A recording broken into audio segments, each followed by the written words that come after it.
La pancarte d'interdiction en guise de porte-serviette, ces Basques veulent profiter de leurs vacances coûte que coûte. Alors, ils n'ont pas hésité à se jeter à l'eau.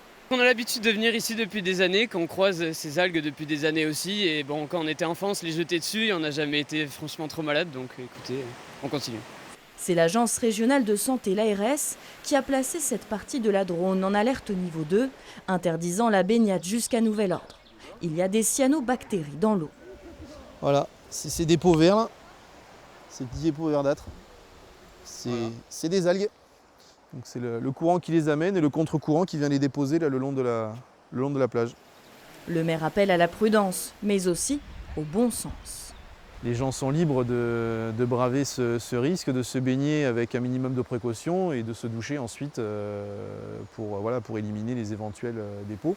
C'est la première année que les tests sont effectués et donc la première fois que les cyanobactéries sont détectées. Ces campeurs préfèrent suivre les indications.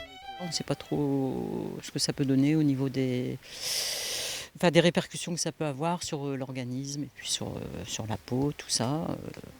Tant qu'on n'a pas plus d'infos, je respecte. De nouveaux prélèvements vont être effectués très rapidement.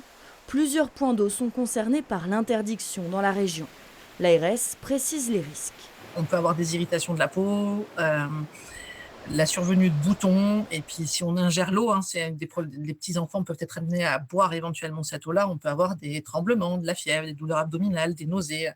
Et en cas de présence de tous ces symptômes, il faut immédiatement consulter son médecin et bien préciser qu'on a fréquenté une zone de baignade.